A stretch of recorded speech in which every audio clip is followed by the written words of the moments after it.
Hi అండి. ఈరోజు దిబ్బ రొట్టె ఎలా చేయాలో చూద్దామండి. ముందుగా ఒక కప్పుడు మినపప్పు నానబెట్టుకున్నానండి. నేనైతే నానబెట్టుకున్నప్పుడు ఒక పిడికెడు సోయా గింజలు కూడా వేస్తానండి. అలా మినపప్పు ఒక 4 గంటలు నాననివ్వాలండి. ఆ నానిన తర్వాత పప్పును శుభ్రంగా కడుక్కోవాలి. కడిగిన తర్వాత పప్పుని గ్రైండర్లో వేసుకొని మెత్తగా గ్రైండ్ చేసుకోవాలి. మినప్పప్పు ఎప్పుడైనా సరే నానిన తర్వాతే కడుక్కోవాలండి.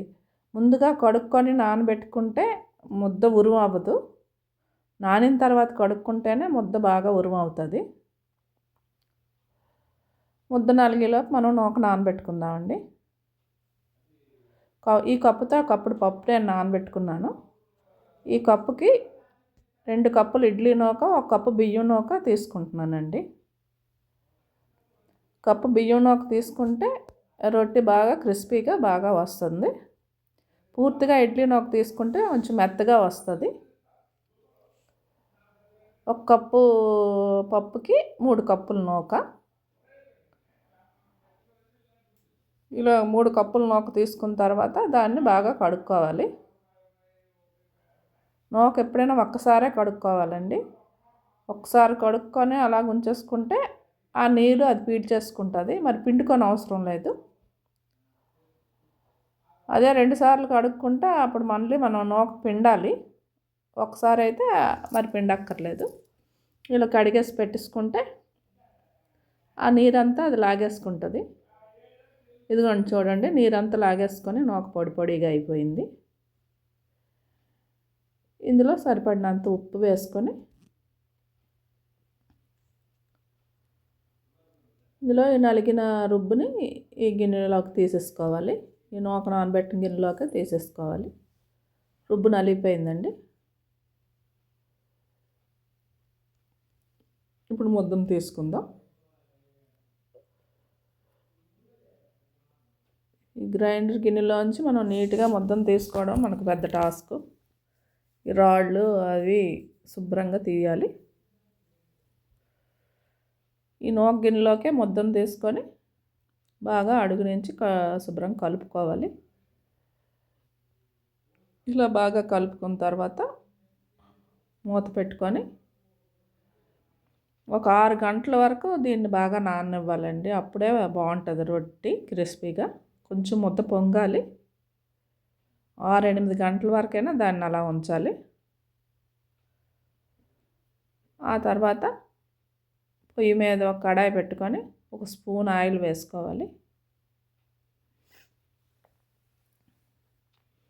ఆయిల్ వేడెక్కిన తర్వాత మనం ముందుగా సిద్ధం చేసి ఉంచుకున్న ముద్దని ఇందులో వేసుకోవాలి. మేము ఇంట్లో ఉన్నది ఇద్దరమే కాబట్టి నేను కడాయికి హాఫ్ వరకే ముద్ద వేసుకున్నాను. ఇంకా ఎక్కువ కావాలంటే కడాయి నిండుగా ముద్ద వేసుకోవచ్చండి.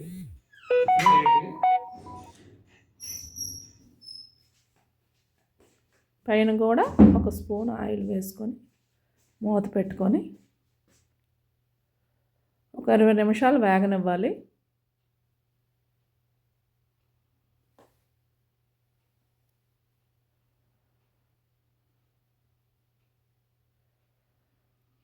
ఇప్పుడు ఒకసారి మూత తీసి చూసుకుందాం.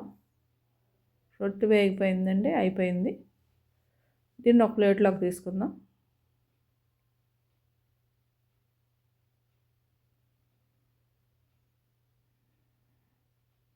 ఇదిగోండి, దీన్ని అట్ల కాడుతోటి ఇలా ముక్కల్లాగా కోసుకోవాలి.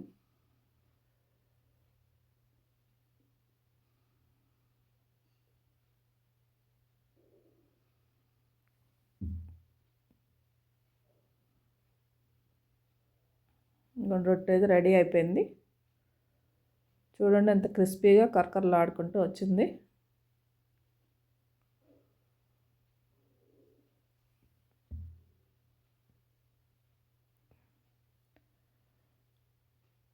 దీన్ని ఒక ప్లేట్లోకి తీసుకొని దీంట్లోకి నేనైతే పల్లి చట్నీ చేశానండి. కాంబినేషను దిబ్బ రొట్టి పల్లి చట్నీ రెడీ అయిపోయింది. టేస్టీగా కరకరలాడుతూ బాగా వచ్చిందండి.